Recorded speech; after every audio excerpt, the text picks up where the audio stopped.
Olá pessoal, divulgando meu novo curso com vocês, um curso de eletromiografia de superfície, um curso 100% online, onde a gente vai estar aprendendo a analisar e interpretar o sinal eletromiográfico. Nós vamos aprofundar muito na fisiologia e na instrumentação da eletromiografia de superfície, um curso com mais de 20 aulas. Aqui você vai aprender a interpretar, analisar e construir um relatório do ponto de vista fisiológico e apresentar ele para o seu paciente, ok? Não existe nada como esse curso no mercado. Eu garanto que aqui vocês vão aprender de fato o que é um sinal eletromiográfico e como interpretar este sinal. Então você que já atua na prática clínica ou você que é um estudante, está realizando o seu trabalho de conclusão e está com dificuldade de encontrar um curso nesse sentido, venha conhecer o meu curso. Aqui eu garanto que você vai aprender o que é o sinal eletromiográfico e como fazer a interpretação deste sinal, tá bom? Entre no site e saiba mais a respeito. Vamos então estudar os sentidos químicos, a olfação, ou olfato, e a gustação, ou o paladar.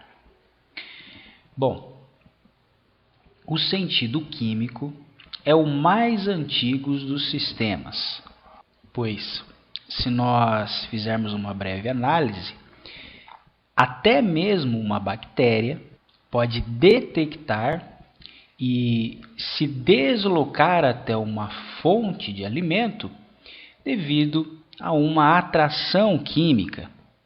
E nós, assim como todos os demais seres do planeta, também vivemos cercados por elementos químicos.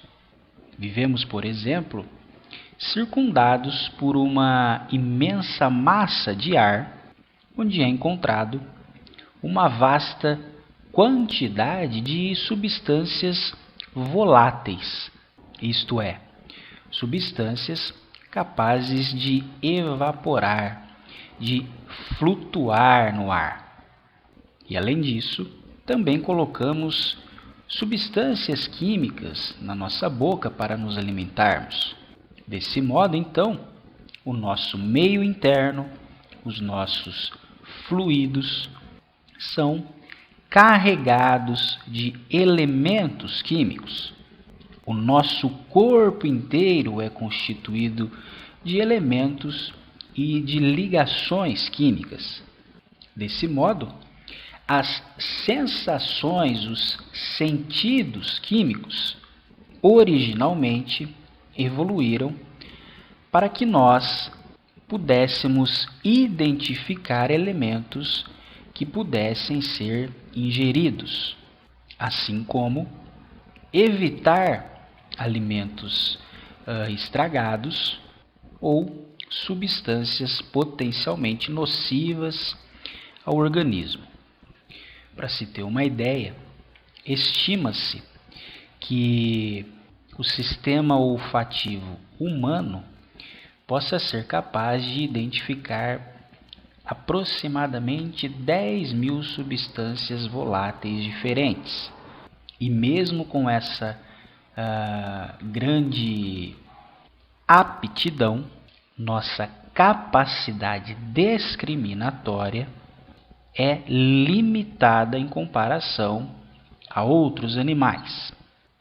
Bom, quando observamos o nosso cérebro por uma vista inferior, notamos duas estruturas chamadas de bulbos olfatórios.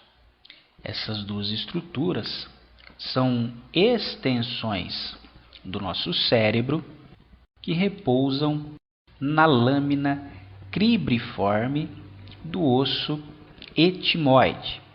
Nessa imagem, nós podemos observar então a base do crânio, a vista interior da base do crânio, através de um corte axial. Se nós aumentarmos a resolução do nosso osso etimoide, nós podemos observar aqui a crista etimoidal, também chamada de crista de Galli, e os respectivos forames cribriformes. Percebe? Se nós observarmos por um corte sagital, nós observamos então a lâmina cribriforme do osso etimoide com o bulbo olfatório repousando sobre essa lâmina. E a concha nasal superior representa boa parte do epitélio olfatório, que possui aproximadamente 5 centímetros quadrados. Se nós então aumentarmos a resolução desse espaço, observamos então a lâmina cribriforme do osso etimoide com seus respectivos forames cribriformes. Percebe? Os forames cribriformes. Aqui em cima a gente também observa eles. Nesses forames cribriformes trafegam os receptores olfativos, que são neurônios sensoriais primários. E dessas células projetam-se os cílios que se estendem ao longo do epitélio olfatório. Esses cílios ficam em uma camada protetora de muco que é sintetizado pelas células do epitélio olfativo. Esses receptores olfativos, isto é, esses neurônios sensoriais primários, fazem sinapse dentro do bulbo com neurônios sensoriais de segunda ordem, ou neurônios do trato olfatório. E como você pode observar, esses neurônios estão situados dentro do bulbo. Na respectiva micrografia, nós podemos observar o tecido conjuntivo, que é um tecido de sustentação do epitélio olfativo, e nós podemos observar também os cílios dos receptores olfativos. Percebe?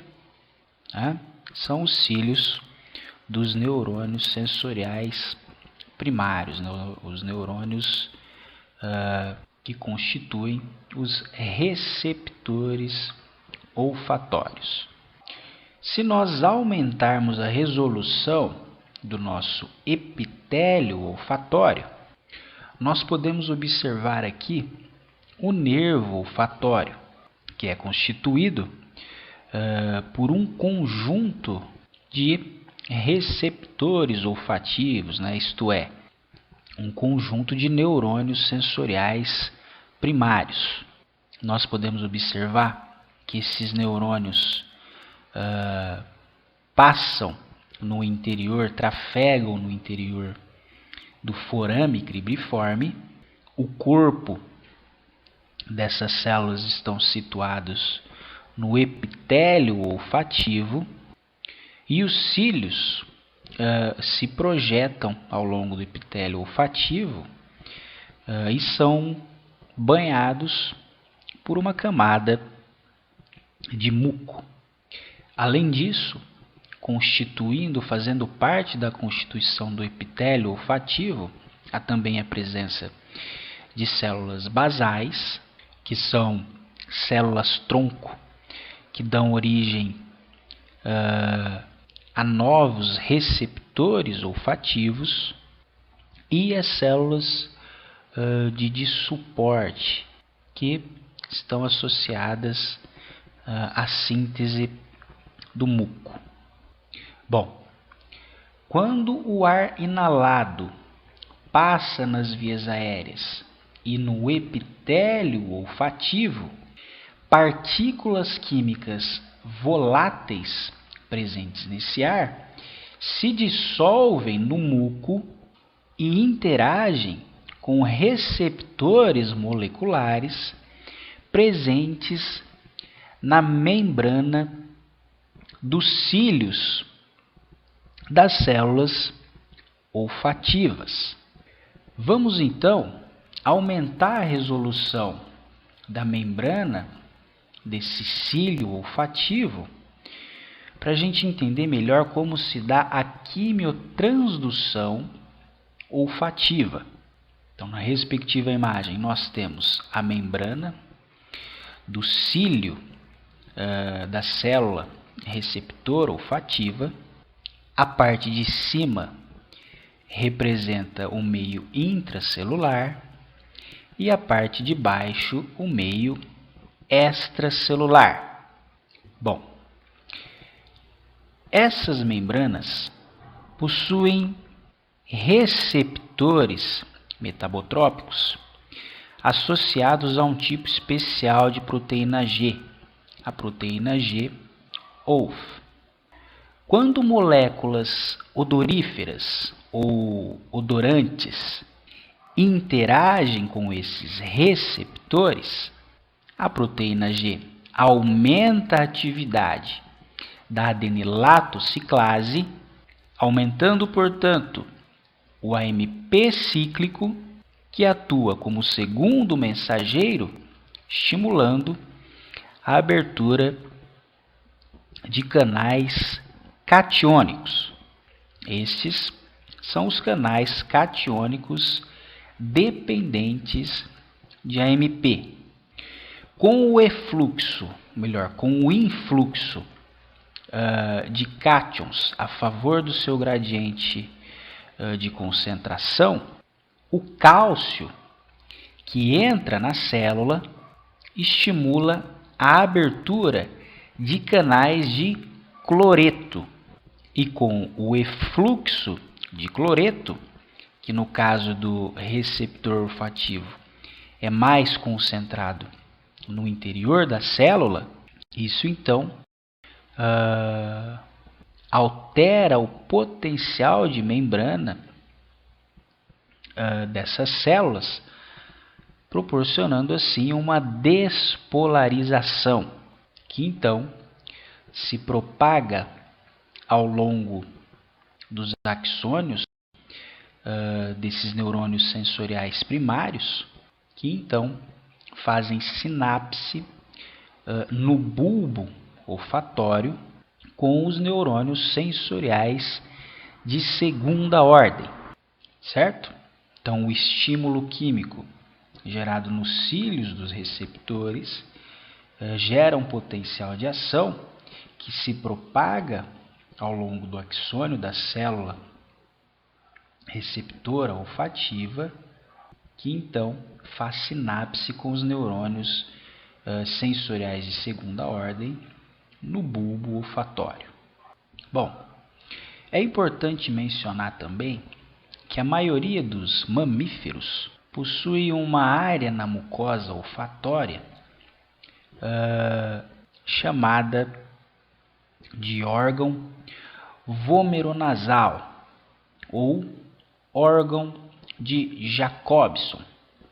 Nos mamíferos, esse órgão é responsável pela detecção de substâncias inodoras, isto é, que não possuem cheiro, não são percebidas conscientemente.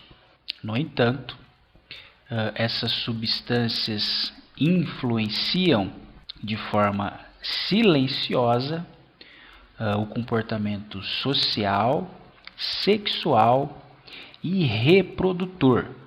Em humanos, os estudos têm demonstrado que este órgão está presente em pelo menos 1/3 da população, em pelo menos um lado da cavidade nasal. No entanto, a sua funcionalidade ainda não é um consenso entre os cientistas. Bom, voltando então aos receptores olfatórios, nós podemos observar que estes são células bipolares que projetam os seus axônios até o bulbo olfatório, onde então fazem sinapses com os neurônios sensoriais secundários em estruturas denominadas de glomérulos. Percebe? Cada glomérulo parece possuir um mapeamento específico, isto é, cada glomérulo recebe axônios de apenas um tipo determinado de células receptoras olfativas. Isto é, embora essas células estejam dispersas ao longo do epitélio olfatório, as células responsáveis pela detecção de um tipo de estímulo ou substância odorífera projetam seus axônios para um mesmo glomérulo. Se nós aumentarmos a resolução do glomérulo, como a gente pode observar na respectiva imagem, nós podemos observar então que a célula sensorial olfatória, o neurônio sensorial primário, responsável pela olfação, pode fazer sinapse com um neurônio de segunda ordem, chamados esses de neurônios mitrais, que por sua vez fazem sinapse com um tipo de célula granular, ou então esses neurônios sensoriais primários podem fazer sinapse também com células periglomerulares, que são interneurônios. Esses neurônios mitrais, que são as células sensoriais secundárias, formam em conjunto o trato olfatório, que projeta os seus axônios ao córtex olfatório. Na respectiva imagem ou vista inferior de um cérebro, nós podemos então observar os bulbos olfatórios e os respectivos tratos olfatórios que estendem-se a partir da extremidade posterior dos bulbos olfatórios. Próximo à substância perfurada anterior, esses tratos ou trato olfatório se divide em estrias olfatórias mediais e estrias olfatórias laterais. Tá vendo? Aqui em cima a gente pode observar também estria olfatória medial e estria olfatória lateral. A estria lateral carrega seus axônios para a área olfatória ou olfativa do córtex cerebral, o córtex piriforme e o córtex periamigdaloide, enquanto os axônios das estrias mediais apenas cruzam para os lados opostos. Bom, essas duas áreas do córtex cerebral constituem o córtex olfativo ou olfatório primário, também chamados de córtex piriforme, onde os axônios, diferentemente dos outros sistemas, chegam sem passar pelo tálamo. No entanto, do córtex olfatório primário pode partir conexões para o tálamo e do tálamo para o córtex órbito-frontal. Esse córtex está associado aos aspectos conscientes da percepção olfativa, enquanto o córtex entorrinal rostral constitui o córtex olfativo ou olfatório secundário, portanto, associa os odores, às memórias e ao comportamento.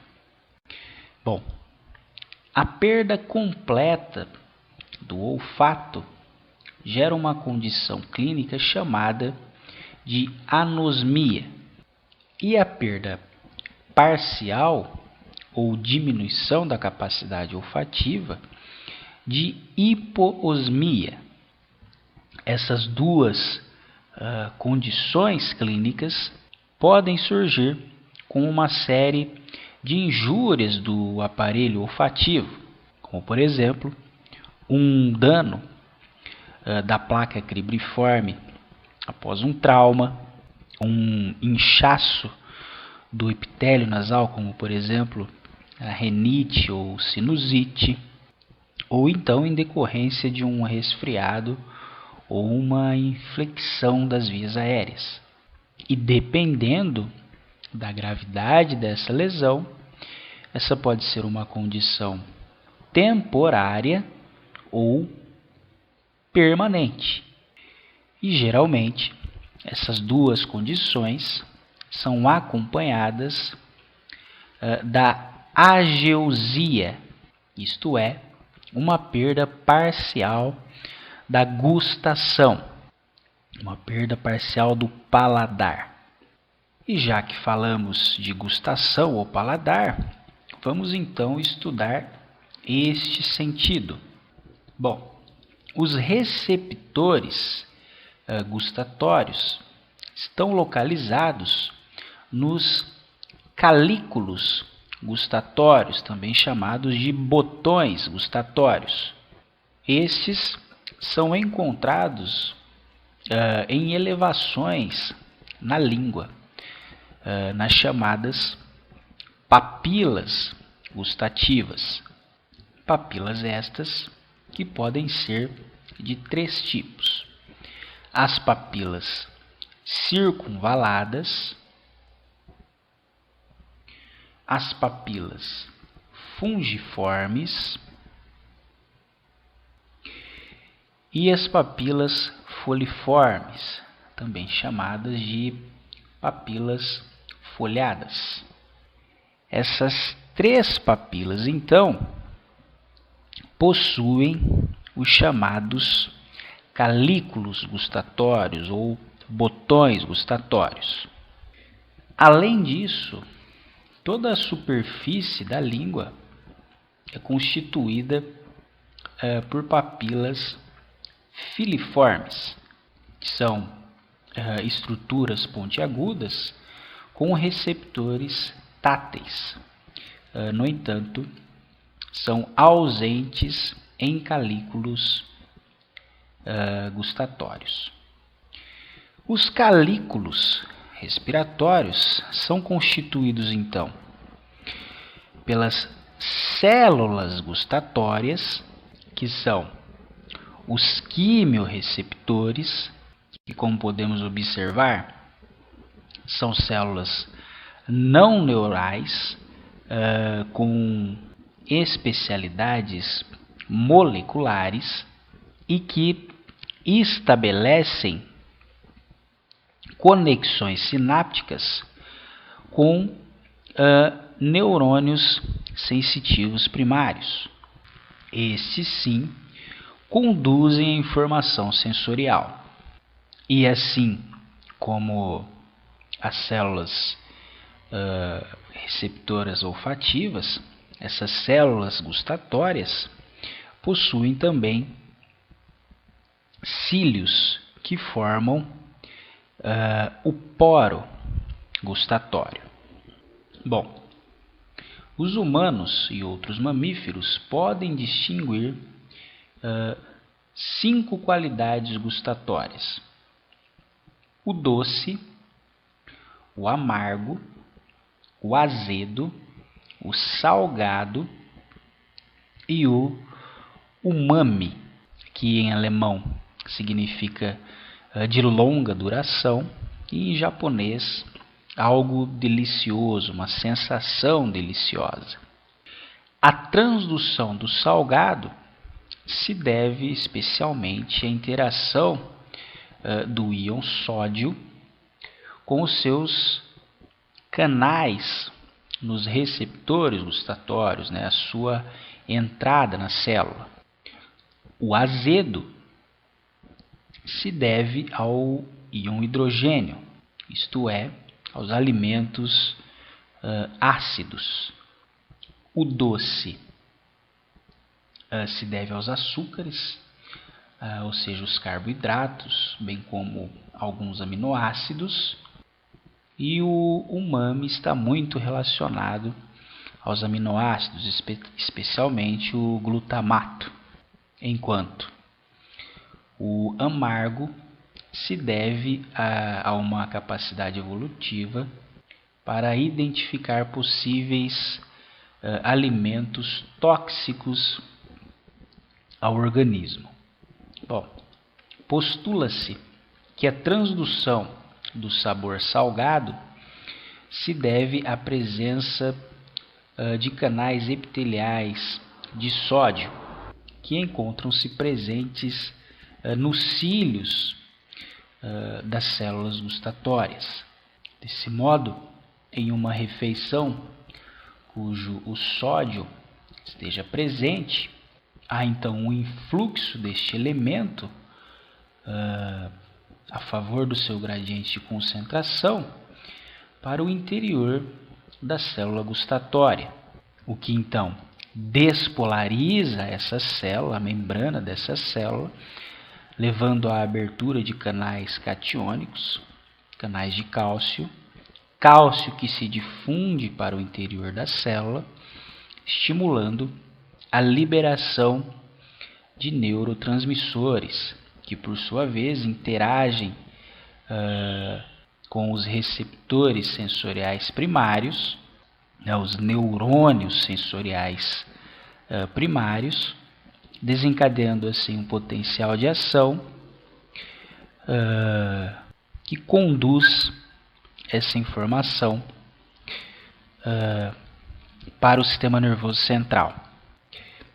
A transdução do sabor azedo, ou seja, que está associado a alimentos ácidos ou bebidas ácidas, está relacionado ao influxo de íons hidrogênio pelo mesmo canal de sódio epitelial, que então o íon hidrogênio se difunde para o interior da célula gustatória, onde parecem bloquear os canais de repouso do potássio, impedindo assim que o potássio se difunda para fora da célula, o que gera uma despolarização da membrana da célula gustatória, abrindo assim canais catiônicos, cuja entrada de cálcio estimula a liberação de neurotransmissores que então interagem com seus respectivos receptores do neurônio sensorial primário, onde o potencial de ação é então conduzido ao sistema nervoso central. O sabor doce é mediado por receptores acoplados à proteína G, chamados T1R. Destes, 2 subtipos reconhecem os açúcares naturais e artificiais. Ambos os receptores estão acoplados a uma proteína G específica chamada de gustducina ou gustacina. Não se sabe ao certo ainda mas existem trabalhos em que a gustaducina aumenta o AMP cíclico, isto é, estimula a adenilato ciclase, e existem trabalhos também demonstrando um aumento do trifosfato de inositol, estando assim relacionada ao aumento da atividade da fosfolipase C. Essas duas substâncias, então, atuam como segundo mensageiro, podendo estimular a abertura de canais com potencial transitório do tipo melastina 5, que são canais catiônicos, cujo influxo de cálcio estimula a liberação de neurotransmissores. Além disso, o segundo mensageiro também pode interagir com receptores ou canais de cálcio no retículo sarcoplasmático, permitindo assim a saída de cálcio, cujo aumento da sua concentração no citosol estimula a liberação de neurotransmissores, que então interagem com seus respectivos receptores no neurônio sensorial primário, cujo potencial de ação se propaga para o sistema nervoso central. Além disso, a transdução do sabor umami também se deve a receptores acoplados à proteína G, só que aqui os receptores do tipo 1 e também os receptores do tipo 3, os subtipos de receptores, né? E a transdução do sabor amargo se deve a uma família de aproximadamente 30 subtipos de receptores do tipo T2R. Bom, os nervos cranianos que possuem axônios provenientes dos calículos gustatórios ou dos botões gustatórios são o nervo facial, que inerva aproximadamente os 2/3 anteriores da língua, o nervo glossofaríngeo, que inerva o terço posterior da língua, e o nervo vago, que inerva a garganta e a epiglote. Esses neurônios sensoriais primários, então, conduzem impulso sensorial até os núcleos gustatórios, que encontram-se no núcleo do trato solitário do bulbo, onde os neurônios sensoriais de segunda ordem conduzem impulsos desses núcleos para o núcleo dorsal póstero-medial do tálamo e do tálamo para o córtex gustativo primário, que localiza-se no giro pós-central do lobo parietal, que corresponde à área 43 de Brodmann. E, além disso, o tálamo também pode conduzir impulsos, retransmitir impulsos para o córtex insular anterior, né, que faz parte do sistema límbico. Ok? Então essa aula você pode revisar pelas seguintes referências.